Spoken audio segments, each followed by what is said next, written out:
Insellmilkom. Illum it-tlieta 22 ta' April nilqakom għal din il-quddiesa b'suffraġġju għal Papa Franġisku li l-bieraħ mar jiltaqa' mal-Mulej fl-età ta' 88 sena. Dan il-Papa għandna nibqgħu niftakruh bħala missjonarju tal-ħnina tAlla u niftakru f'dil frażi tant għażiża tiegħu Alla dejjem jaħfer u qatt ma jgħajja jaħfer, imma aħna li nsibuha diffiċli naħfru lilna nfusna jew li mmorru għand Alla l-maħfra. Imexxi l-quddiesa fil-Konkatedral ta' San Ġwan fil-Belt Valletta l-Arċisqof Charles Scicluna, flimkien mal-Kapitlu Metropolitan u saċerdoti oħra.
L-isem tal-Missieru tal-Iben u tal-Ispirtu Santu, Amen.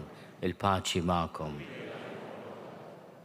Njaf kemm il-darba għalinna jitolbu għalija. U aħna hekk nagħmlu llum ukoll nitolbu għal Papa Franġisku u nofru din qudiesa b'suffraġġju għar-Ruħu. Għallimna nafdaw fil-ħnina talla u hekk nagħmlu wkoll fil-bidu ta' kull qudiesa. Nistqar l-Alla li jista' kollox u lilkom ħuti. Jiena dnibt ħafna bil-ħsieb, bil-kliem, bil-emil u billi ħallejt mirjieti. Tija tiegħi, bl-akbar ħtiet. Sa Marija dejjem Verġ, l-anġlu qaddissin kollha u lilkom ħuti biex titolbu għalija lill-Mulej Alla tagħna.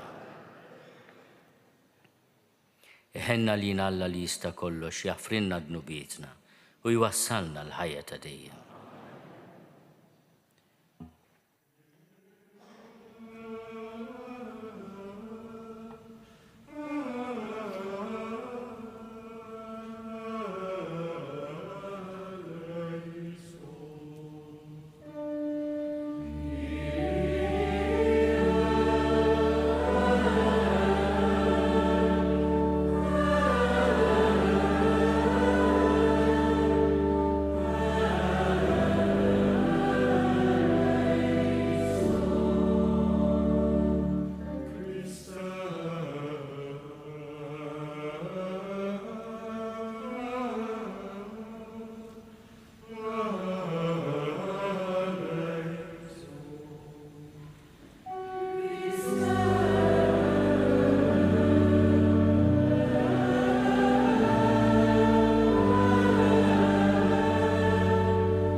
Excelsis Deo. Et in terra pax omnibus bone voluntatis.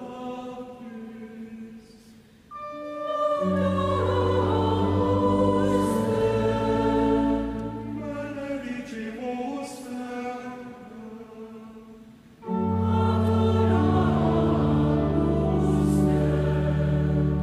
Glorificamus te.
Solus ad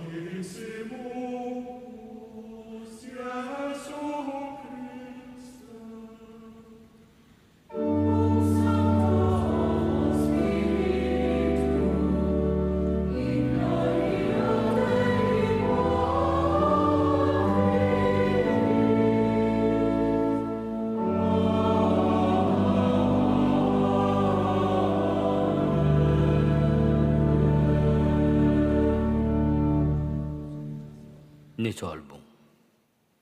U Alla li twedna ħlas tajjeb u żomm kelmtek. Ħares lejn il-qaddej tiegħek il-Papa Franġisku li int għamiltu suċċessur ta' San Pietru u raj tal-Knisja tiegħek.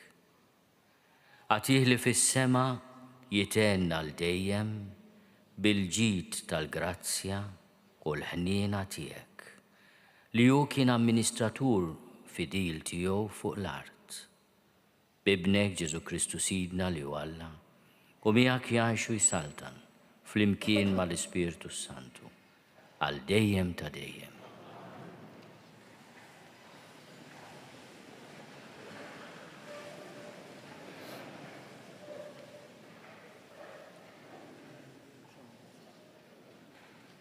Qari miktib tal-Atti tal-Apostli.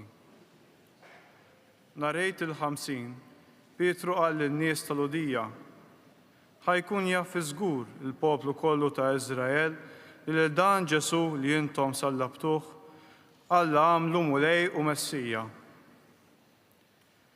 Dan il-kliem li semaw laqtilhom qalbhom u qalu lil Pietru lill-Apostli l-oħra, l-aħwa, x'għandna nagħmlu aħna? U Pietru weġibhom, intmu, u jitgħamed kull wieħed minnkom fl-isem ta' Ġesu Kristu għal maħfra ta' dnubietkom. U intom tirċievu d-don tal-Ispirtu Santu. Għax il-weda qiegħda għalikom u għal uliedkom u għal dawk kollha li huma fil-bogħod, dawk kollha li l-mulej Alla tagħna sejħilhom. U b'ħafna kliem ieħor tom xieda u issihom billi qalilhom, salvaw lilkom infuskom minn dan in-nisel ħażin.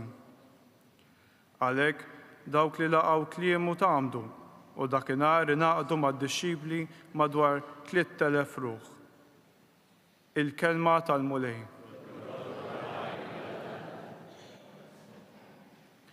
Assam risponsorjali ngħidu flimkien bit-tjieba tal-mulej mimlija l-art.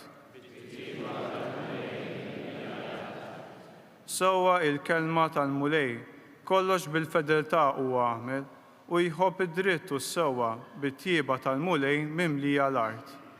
Bit-tjieba tal-mulej ara, għajnejn il-mulej fuq dawk li jibżaw minnu, fuq dawk li jittamaw fit-tjieba tiegħu biex jeħilsilhom mill-mewt ħajjithom u jaħjihom fi żmien il-ġuħ.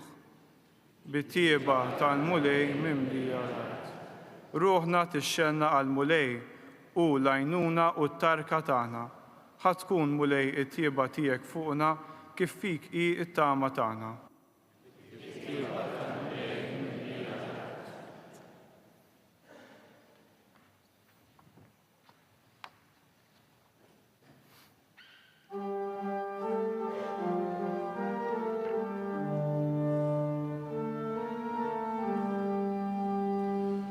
Alleluia, alleluia, alleluia.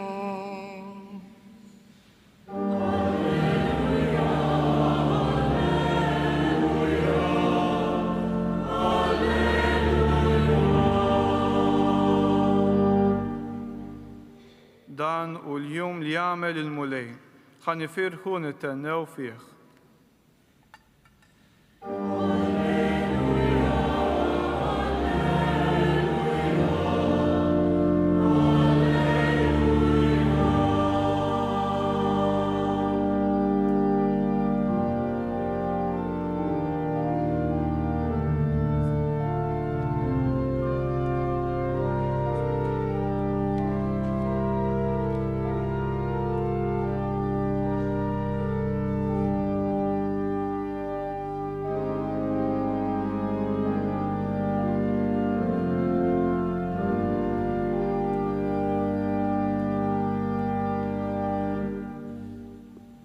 Il-mulej ma'kom. Qari mill-Evanġelju skont San Ġwan.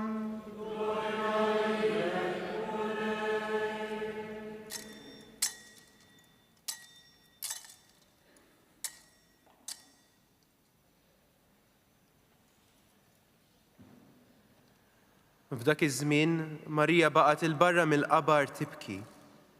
Kif kienet qiegħda tibki tbaxxiet lejn il-qabar u rat żewġ anġli libsi l-abjad bil-qiegħda. Wieħed in-naħa tar-ras u l-ieħor in-naħa tar-riġlejn fejn kienu qiegħdu l-ġisem ta' Ġesu. Huma qalula: Mara, għalfejn qiegħda tibki? I wieġbet: għax ħadu lil Sidi u ma nafux fejn qegħduh. Kif qalet hekk daret lura u rat lil Ġesu wieqaf, iżda ma ntebħitx li kien Ġesu. Ġesu qalilha: Mara, għalfejn qiegħda tibki? Lil min qiegħda tfittex? Iħasbet li kien il-ġardinar u qaltlu: Sinjur, jekk ħadtu int minn hawn, għejdli fejn qiegħdtu u jien inġibu lura. Ġesu sejħilha: Marjam. I daret u qaltlu bil-ludi: Rabbuni, jiġifieri Mgħallem. Ġesu qalilha: la tmissnix, għax għadni ma tlajtx għand il-missier, imma mur għand ħuti u ngħidilhom li se nitla' għand missieri u missierkom, Alla tiegħi u Alla tagħkom. Marija ta' Magdala marret għand id-dixxipli u tathom l-aħbar. Rajt lil mulej u qaltilhom x'qalilha. Il-kelma tal-mulej.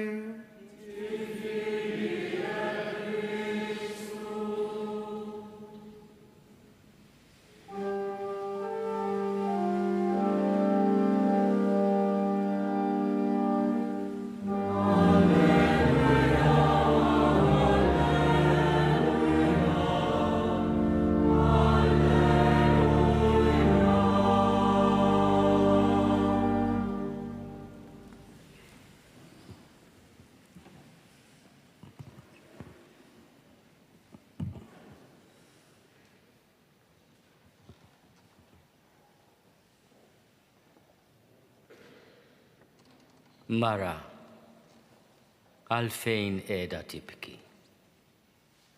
Din id-domanda li l-anġli u anke Ġesu stess jagħmlu lil Marija ta' Magdala hija mistoqsija li għandna bżonn nagħtu risposta li għallum. Għaliex qegħdin tibku?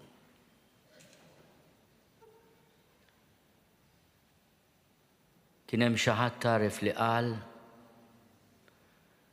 li d-dulur u l-luttu fil-mewt huwa u jibqa' l-ħlas tal-imħabba. U meta l-persuna li wieħed ikun ħabb tas-sew ma tibqax magħna. Id-dulur u l-luttu huwa espressjoni naturali, kważi istintiva tal-imħabba tagħna. Fid-dawl ta' Kristu rxoxt, il-bikja tat-telfa tiġi trasformata fit-tama tal-ħajja ta' dejjem. Jekk tistaqsuni, tista' tiġbor dak li kien għalina l-Papa Franġisku fi ftit kliem? Jiena nażel 3 espressjonijiet ippermettuli ngħidhom l-ewwel bil-Latin għax għallimhomna hu bil-Latin. Nibda l-ewwel bil-motto li għażel għall-pontifikat tiegħu: Miserando atque eligendo. Hija silta mill-venerabbli Beda li laqtitu u li għalih kienet tesprimi l-esperjenza li kellu fi Buenos Aires ta' żagħżugħ meta fil-21 ta' Settembru kellu dak li hu kien isejjaħ konverżjoni profonda u radikali. Kienet il-festa ta' San Mattew, il-21 ta' Settembru, għalina wkoll jum għażiż. U dikinhar jinqara il-Vanġelu tas-sejħa ta' Mattew. U fil-kommentarju ta' dik is-sejħa ta' Mattew il-venerabbli beda jgħid ħenna għalih u sejjaħlu. Miserando atque ligendo, ħares lejh biħniena u sejjaħlu. Il-Papa Franġisku minn din l-esperjenza bħala ġiżwita, saċerdot, isqof, arċisqof, papa, kienu baqa apostlu tal-ħnina ta' Alla. Fl-2016 ħabbar il-ġublew tal-ħnina. U kien apostlu tal-ħnina billi pridka l-istil tal-Evanġelju b'dawn it-tlet kelmiet. Viċinanza li tkun qrib in-nies, il-kompassjoni li tħoss magħhom, it-tenerezza li tesprimi l-għoża tiegħek. Kien iħobb isejjaħlu lo stile del Vangelo, l-istil tal-Vangelu. It-tieni frażi hija il-kelma li għażel biex jibda id-dokument programmatiku tal-pontifikat tiegħu. Evangelii Gaudium, il-ferħ tal-Evanġelju. Kien ippreokkupat li l-messaġġ ta' Ġesu għal ħafna nies kien iġib sikkatura u dwejjaq, impożizzjoni. Immu kien konvint mill-esperjenza personali tiegħu li l-aħbar it-tajba ta' Ġesu kienet dik li tilliberak, li tagħtik il-paċi, il-ferħ ta' min qed jom fil-ħnina ta' Alla u jagħżel is-sewwa. U nistgħu ngħidu li d-dokumenti prinċipali tiegħu kellhom jew Gaudium jew Letizia. Għaliex taq li l-messaġġ tiegħu fil-pontifikat tiegħu ikun messaġġ ta' tama billi laqqa l-poplu ta' Alla mal-ħniena tal-missier u mal-ferħ li ġib il-Vangelu. Evangelii Gaudium. It-tielet frażi hija Dilexit Nos.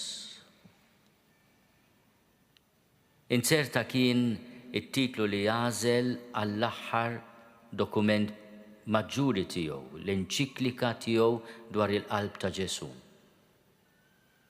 Ħabna, Dilexit Nos. U nistgħu ngħidu li din il-kelma toqgħod ukoll għalih.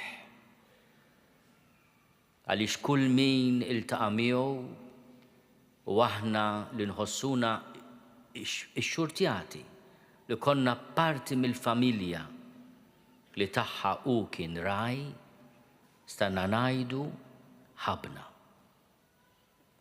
Fil-qabar tiegħu iddeċida fit-testament li ġie ppubblikat il-bieraħ li jkun hemm kelma waħda biss. Franċiskus. Xejn iżjed.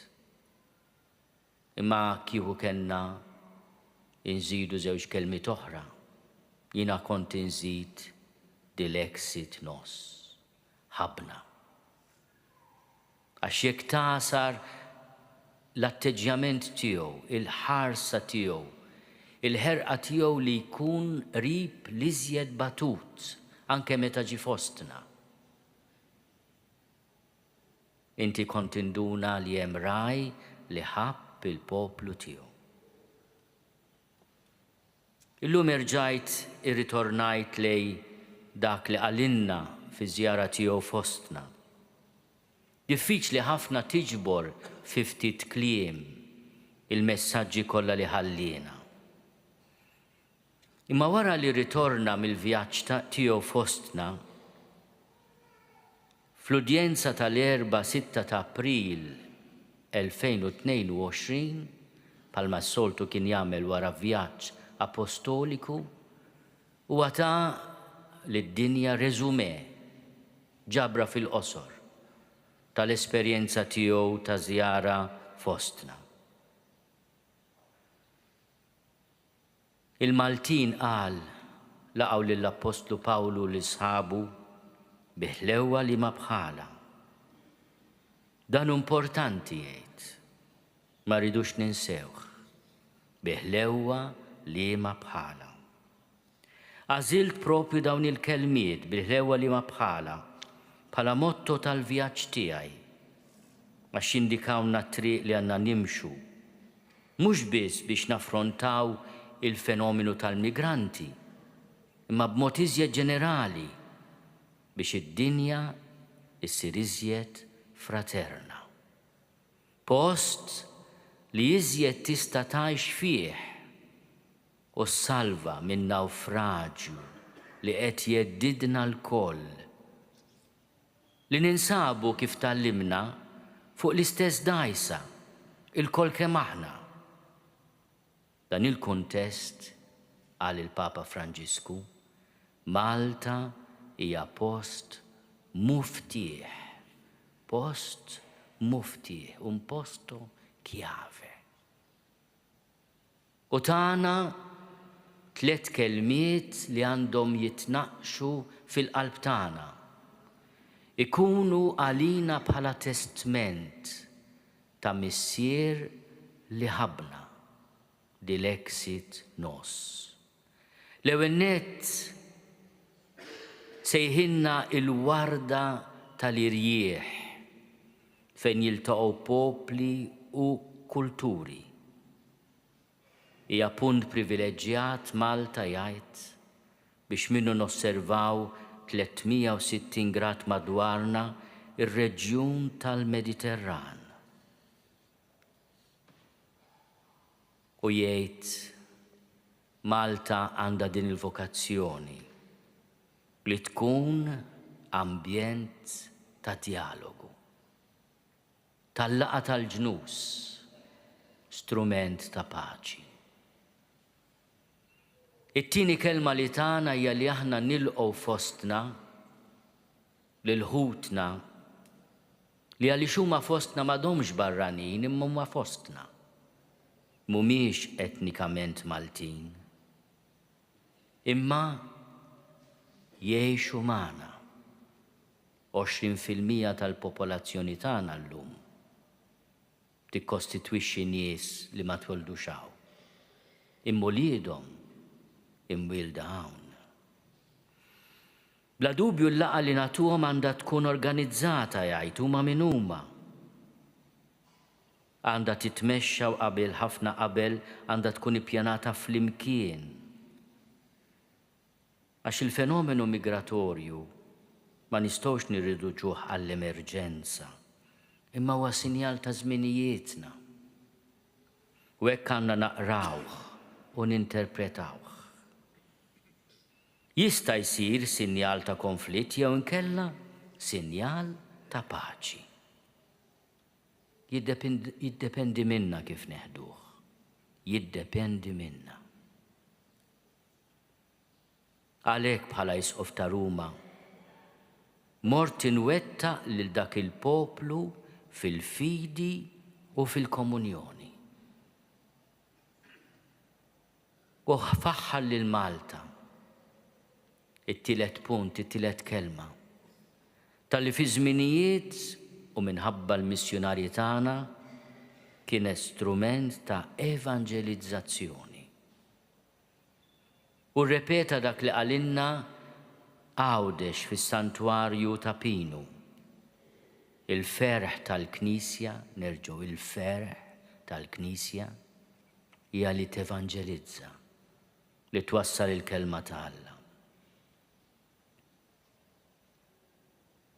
Is-sibt li għadda, sibt lejt, ker grazzja li f'dan il-konkatedral nammet 20 adult. Użajna 7 lingwi, l-Albaniż, it-Tork, iċ-Ċiniż, l-Ingliż, il-Malti, il-Franċiż, il-Malayalam. Dawn kollha adulti li jgħixu fostna u ltaqgħu ma' Ġesu minkejja d-dufetti tagħna permezz tagħna. Illum il-missjonarji forsi m'għadhomx ibaħħru l-bogħod minn pajjiżna, imma Malta qatt għandha din il-vokazzjoni. Il-kelma li tagħna l-Papa Franġisku hija kelma ta' kuraġġ. Ippruvajt nara x'kien jgħid il-Papa Franġisku fuq il-mewt, għax aħna nġbarna hawnhekk biex nitolbu għar-ruħu. U fis-sena 2016 il-Papa Franġisku tana katekezi sabiħa ħafna dwar it-tama. Din is-sena peress li huwa l-ġublew tat-tama, il-ġublew li fetaħu imma jalqu jikkonkludih is-suċċessur tiegħu, iddeċidejna li nippubblikaw bil-Malti iżjed minn 30 katekezi li l-Papa ta' fuq it-tama. L-aħħar 2 huma rilevanti għal din l-okkażjoni. Il-mewt u l-ġenna. U għalhekk ċiviltajiet qabel din tagħna kellhom il-kuraġġ li jħarsu lejn il-mewt f'wiċċha. Kienet ġrajja rrakkuntata mix-xjuħ lil ġenerazzjonijiet ġodda bħal realtà li ma tistax taħrabha u li kienet tobbliga lil bniedem biex jgħix għal xi ħaġa assoluta. Jgħid is-Salm 90. Għallimna noddu jiem ħajjitna sabiex aħna nimxu bil-għaqal. Jekk wieħed jitgħallem jgħod jiem ħajtu, qalbu tikseb il-erf. Kliem li jdaħħalna f'realiżmu dan u jkeċċi minna l-ħsieb li nistgħu kollox. Aħna x'aħna? Aħna kważi maħna xejn. Jiemna jgħaddu ħfief, imqar li kellna ngħixu 100 sena, fl-aħħar jidrilna li kollox kien bħal nifs. Ħafna drabi nisma' anzjani jgħidu il-ħajja għaddiet bħal nifs. Hekk il-mewt tneżża rwiena lil ħajjitna. Tejna niskopru li l-emejjel tagħna ta' gburija, ta' illa, ta' mibeda kienu fruha biss. B'għafsa ta' qalb nintebħu li ma ħabbejniex biżżejjed u li ma fittixniex dak li kien essenzjali. U bil-maqlub naraw dak li żrajna ta' bil-ħaq tajjeb, li mħabba fija sagrifikajna ruħna u li issa taqbdilna jdejna. Aħna l-koll ċkejkna u bla difiża quddiem il-misteru tal-mewt. Imma xi grazzja tkun jekk f'dak il-mument bħal madda minnu l-Papa nhar it-tnejn filgħodu fis-7 u 35 minuta, fil-5 u nofs ta' attakk, fis-6 sellem lin-ners tiegħu daħal f'koma wara 90 minuta miet.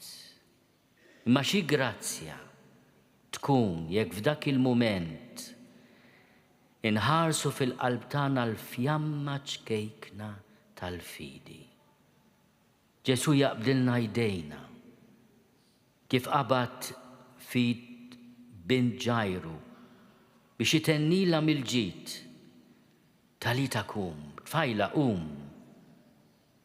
se jgħidu lilna lil kull wieħed waħda minna. Irxoxta. Jien issa nistedinkom għal il-Papa f'dik l-udjenza ta' 18 Ottubru 2017. Jien issa nistedinkom talqu għajnejkom, hekk kien jagħmel fl-udjenzi, jagħtihom exercise. Dakinhar qalilhom għalqu għajnejkom. U taħsbu f'dak il-mument tal-mewt tagħna, nimmaġina jagħmel l-istessu. Kull wieħed u inna minna jaħseb fil-mewt tiegħu. U jistħajjel lilu nnifsu f'dak il-mument li jagħti seħħ meta Ġesu jaqbdilna jdejna u jgħidilna ejja miegħi, Hemm tittemm it-tama u tkun ir-realtà tal-ħajja. Aħsbu sew, Ġesu innifsu qatt jiġi għand kull wieħed u waħda minna u jaqbdilna jdejna bil-ħlewwa tiegħu, bit-tjieba tiegħu, bl-imħabba tiegħu. U kull wieħed ħajtenni fil-qalb tiegħu il-kelma ta' Ġesu. Ejja, irxoxta. Din it-tama tagħna quddiem il-mewt. Għal min jemmen ibieb li nfetaħ kollu beraħ. Għal min jiddubita ibħal xaq ta' dawl li jgħaddi minn fuq l-adba tal-bieb, għax il-bieb ma jkunx magħluq għal kollox. Imma lina se tkun grazzja meta dan id-dawl tal-laqgħa tagħna ma' Ġesu idawwalna. Jekk aħna nemmnu fil-ġenna għal il-Papa Franġisku il-ġimgħa ta' wara fil-25 ta' Ottubru 2017, il-mewt ma tibqax tbeżżana. Dawn il-ġranet hemm ħafna li fuq is-social media jippostjaw xi biċċa esperjenza tagħhom mal-Papa Franġisku. Kien hemm ġurnalista Spanjol li poġġa silta minn intervista li għamel lil Papa Franġisku snin ilu. Waħda mill-mistoqsijiet li għamillu bl-Ispanjol kien: inti tibżam il-mewt? U risposta tal-Papa Franġisku kienet: no. Isimgħu għaliex.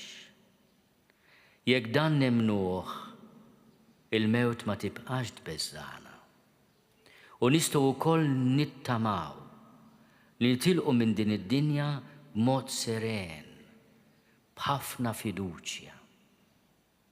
Min iltaqa' ma' Ġesu u sar jafu ma jibża minn xejn iżjed. U nistgħu intennu aħna wkoll kliem ix-xwejjaħ xmun. Anki mbierek mill-laqa ma' Kristu, wara ħajja sħiħa fl-istennija. Issa usit tista' tħalli l-qaddej tiegħek imur fi sliem skont kentek, għax għajnej jaraw is-salvazzjoni tiegħek. U f'dak il-waqt sa fl-aħħar ma jkollna bżonn ta' xejn iżjed.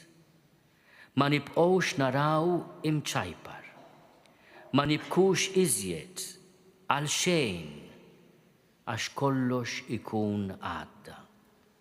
Anke l-profezziji, anke l-arfien. Imma l-imħabba le, dik tibqa', għax l-imħabba ma tintemm qatt. Għatihom u lej il-mistrieħ ta' dejjem, jistrieħ fis-sliem.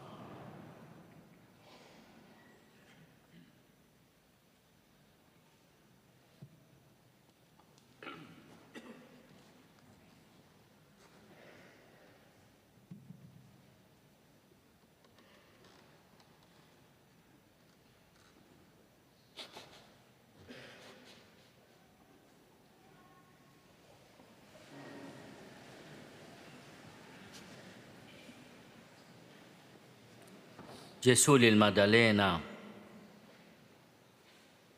għallila li kellu bżonn imur għand il-missier u jkollu jkellimna l-Papa Franġisku jgħidilna l-istess, iżommunix issa. Imma għalila wkoll kelma għażiża. Jiena se nitlant missieri u missierkom, Alla tiegħi u Alla tagħkom. Jew nitolbu biex aħna nilqgħu din l-aħbar sabiħa tal-Għid li Alla huwa missierna, Alla tagħna, imħabba u ħniena għal kull wieħed u waħda minna. Nitolbu. Nitolbu għal Papa Franġisku biex il-mulej iħallsu ta' għaddej fidil u għaqli u jagħtih ilena u slim ta' dejjem. Nitolbu. Nitolbu għalina biex ma' xurxin nuru viċinanza, nkunu qrib xurxin, kompassjoni, nħossu tassew għal xurxin u nożu li xurxin u hekk ngħixu l-istil tal-Evanġelju. Nitolbu. Nitolbu għaż-żgħażagħ tagħna biex jinnamraw mal-ferħ tal-Evanġelju. Nitolbu. Nitolbu għal-morda tagħna għal daw kollha li huma mwarbin u batuti biex huma jkollhom il-faraġġ tal-mulej u l-għajnuna tagħna. Nitolbu. Nitolbu għal-mejtin kollha biex int mulej tlaqqaħħom mal-ħnina tiegħek. Nitolbu. Slim għalik, Marija, bil-grazzja mimlija il-mulej miegħek, imbirka inti fost in-nisa, imbirek il-frott tal-ġuf tiegħek, Ġesu. Qaddisa Marija Alla, itlob għalina mid-imbin, issa u fis-sija tal-mewt tagħna.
Tolbu ħuti biex is-sagrifiċċju tiegħi u tagħkom ikun joħġob lill-Alla l-Missier li jista' kollox.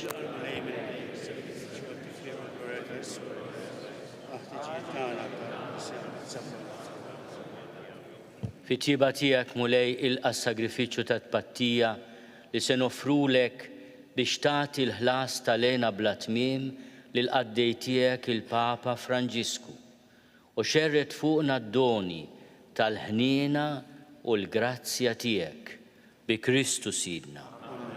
Il-mulej magħkom. Nerfgħu lubna l-fuq. Niżuħaj lill-mulej Alla tagħna.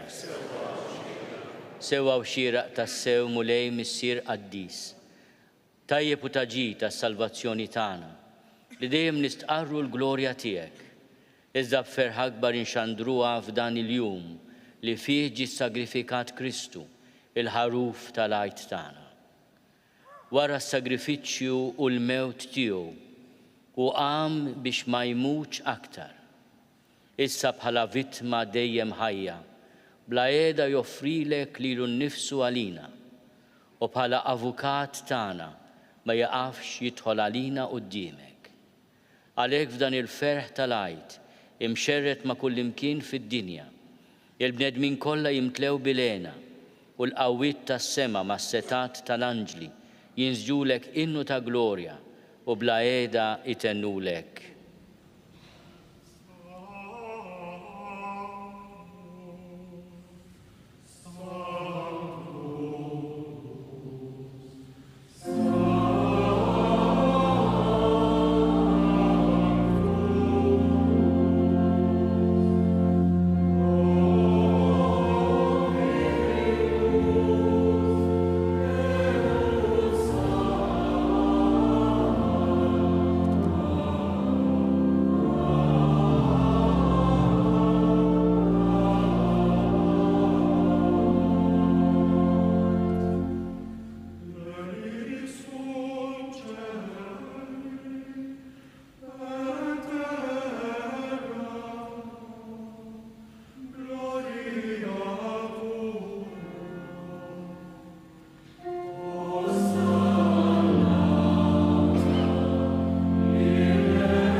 Qaddis tas-sewint mulej inti l-għajn ta' kull dusija. Ħaddes għalhekk nitolbuk dawn l-offerti bil-barka tal-Ispirtu tiegħek biex isiru għalina l-ġisem u d-demm ta' Sidna Ġesu Kristu. Li meta kien se jingħata biex minn rajħibati ħal ħobs ratti l-ħajr qasam tal id-dixxipli tiegħu u qal: Ħudu u kulu l-koll minn dan, għax dan huwa ġismi li jingħata għalikom.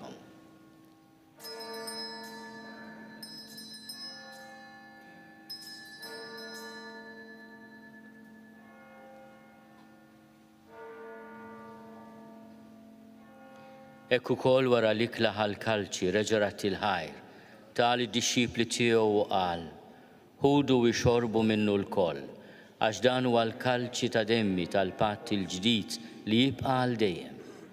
Id-demm li jxerret għalikom u għall-bnedmin kollha għal maħfra ta' dnubiet, għamlu dan tifkira tiegħi.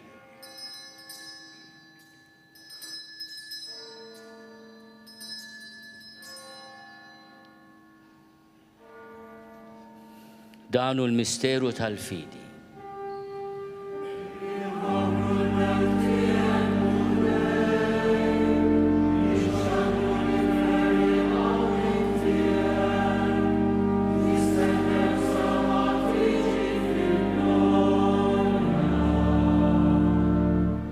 Għalhekk aħna u nagħmlu dan tifkira tal-mewt u l-qawmien ta' Sidna Ġesu Kristu. Nofrulek mulej il-ħobs tal-ħajja u l-kalċi tas-salvazzjoni. U rodulek ħajra xoġbok tilqana u nquddimek biex naqduk. U miċ-ċokontana nitolbu li l-Ispirtu Santu jaqadna f'ġisem wieħed, lilna li nieħdu sehem mill-ġisem u d-demm ta' Kristu. Fattar mulej fil-Knisja tiegħek inxerta mid-dinja kollha. Wetħa fl-imħabba fl-imkien ma' Iso tagħna Charles, u Iso Joseph et Inejnu. Iso George is auch Joseph Alessandro. Imie adei tiegħek minal mi ista Olli. U mal-ministri tiegħek kollha. Ftakar fil-qaddej tiegħek il-Papa Franġisku li joġbok issejjaħlu għal għandek minn din id-dinja. Għamel kifu bil-mamudija mitfibnek u bħal ibnek, ek ukoll fibnek u bħal ibnek jirxox tal-ħajja. Ftakar ukoll f'ħudna li raqdu bit-tama tal-qawmien, ftakar fil-mejtin kollha, daħħalhom quddiemek fid-dawl tas-sebħ tiegħek.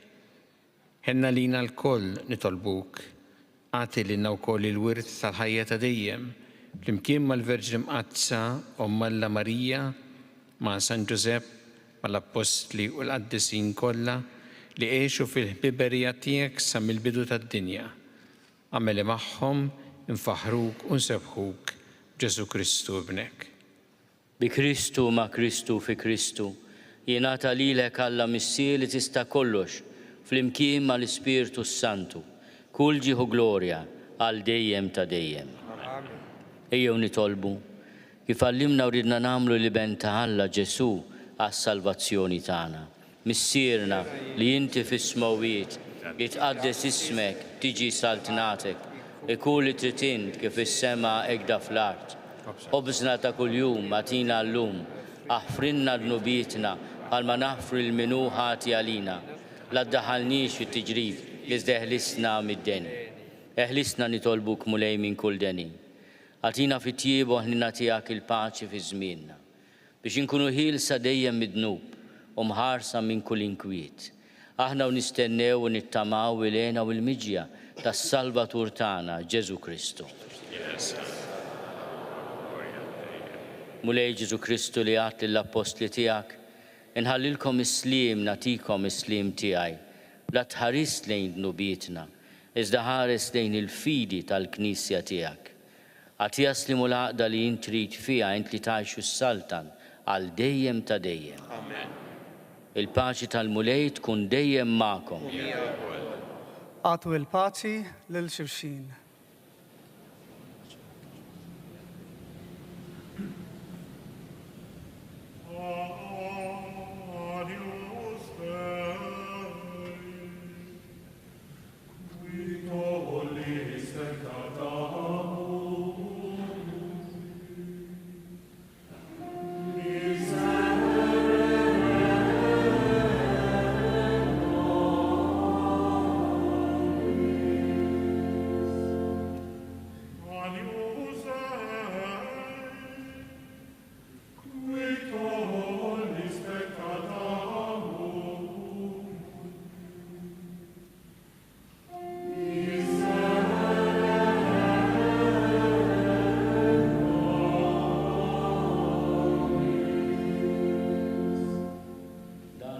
Talla, dannu li neħidnu bit tad-dinja, ħen dawk li huma mistiedna għall-ikla tal-ħaruf. Mulej ma jistoqlix tidħol taħt is-saqaf tiegħi, iżda biss kelma waħda u ruħi tkun infejħa.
nitolbu. Smajtna mulej bis-sagrament tal-għaqda qaddisa tagħna miegħek. Ilqa filena tal-merħla tiegħek fis-sema lil qaddej tiegħek il-Papa Franġisku li fuq din l-art għamiltu pedament li jidher tal-għaqda tal-Knisja tiegħek. Bi Kristu Sidna.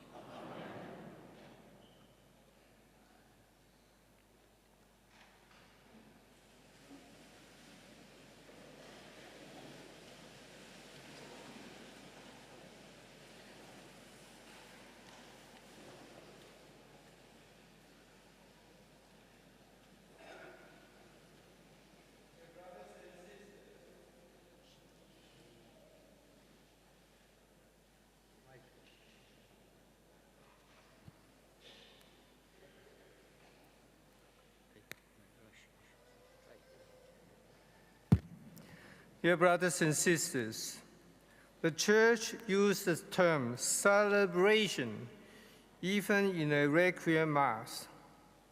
This evening, deep down in our hearts, we have feelings blended with sorrow and joy.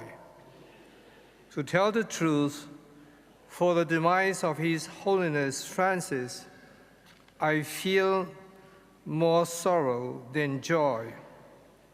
Sorrow because I lost a beloved master and friend, who is also my superior, appointing me nuncio and taught me a lot. Joy because I still have fond memories of him, especially in the last 12 years of his life's journey towards the heaven, being elected as the Bishop of Rome, assuming the patron ministry. Allow me to share some personal experiences. I have been so blessed to be received by him every now and then. In the first time, when he received me personally, we talked about China, and he raised his eyebrows, telling me how he admired the greatness of China in terms of people, tradition, and culture. I was a bit ashamed because he seemed to love China more than I do. He had an earnest desire to visit the country. In 2014, in his visit of South Korea, first trip to Asia, so close to China, his plane was passing China in the sky. He sent a telegram to greet the government and the Chinese people. He had always the earnest desire to visit the far-off country, and indeed, he went to Mongolia, a wonderful country adjacent to China, when he was not in good health. When he asked me to be the nuntius, I, of course, obeyed.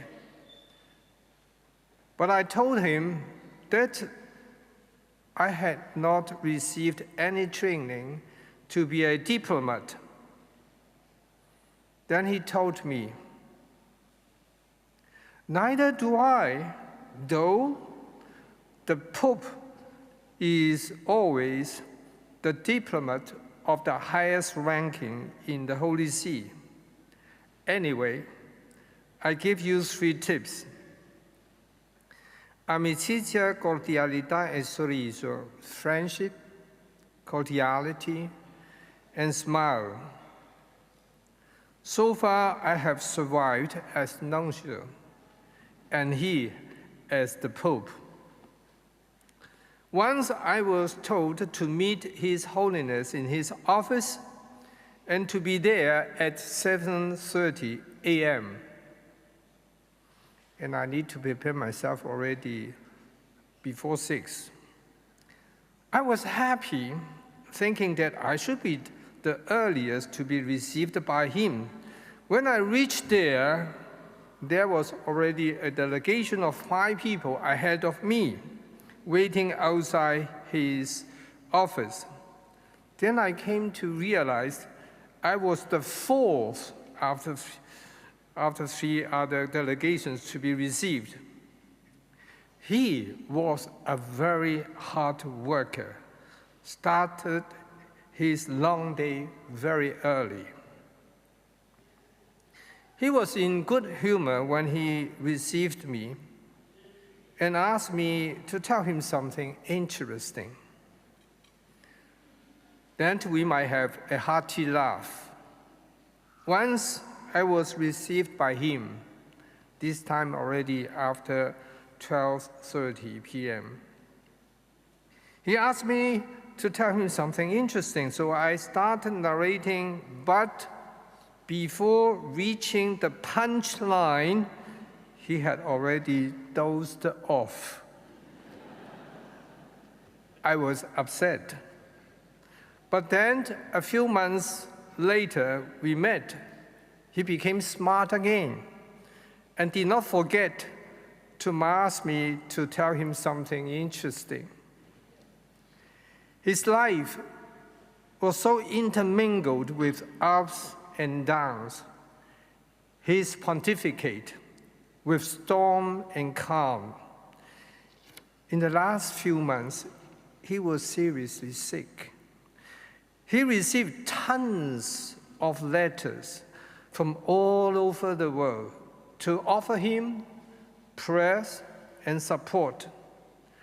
To them, His Holiness always expressed his heartfelt gratitude with blessing in various ways, sometimes even through me.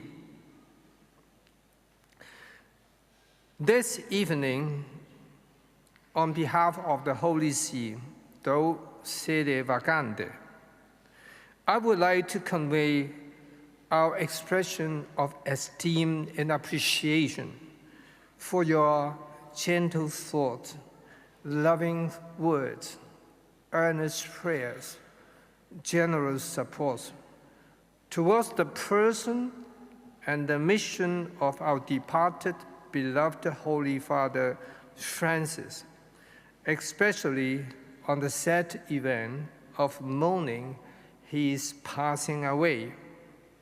He is a man of simple faith, a good servant of Christ, a true disciple, a generous pastor of the people, a loving person of the poor. I'm convinced that he was called by the most merciful God to continue his mission of caring and loving for each one of us. He is willing, he is waiting, he is wanting to do this, as said in his last message, encouraging us to hope anew and to revive our trust in others, for all of us are children of God. On Easter Sunday, he came out in person, notwithstanding his bad health, to meet the people and to spread the joy of the gospel, the glory of the resurrection. Then, because he said, we are all children of God. We are todos hermanos, fratelli tutti. We are all brothers and sisters. On Easter Monday, he was called to heaven to continue the same ministry, though in an entirely new way. Yes, todos hermanos, agis judi, na curacon cusuges, grazie hafna.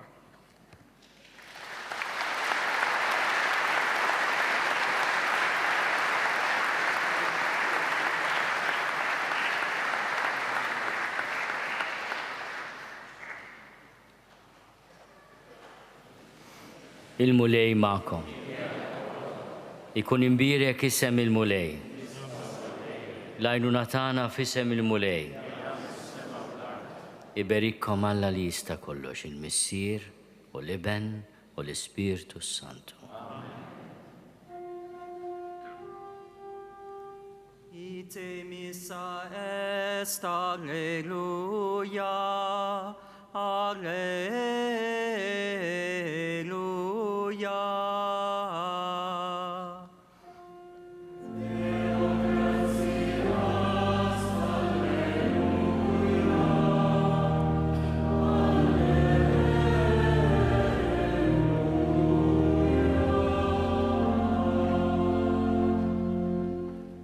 Regina Celi,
F'din is-sena fejn il-Knisja Kattolika qed tiċċelebra l-Ġublew tat-Tama li l-Papa Franġisku xtaq li tkun festa kbira ta' ħniena, inżommuh f'qalbna u f'talbna, kif ukoll naħdmu biex inżommu ħajja l-missjoni tiegħu dejjem attent għal bżonnijiet tal-batut. Mulej, għati ħafna sabar lil qrabatu u lil komunitajiet kollha li l-Papa Franġisku ħadem magħhom b'tant imħabba. Għatieħu Mulej il-mistrieħ ta' dejjem, id-dawl ta' dejjem jiddililu, jistrieħ fis-sliem Hekk ikun. Il-kumplament tal-lejla tajba.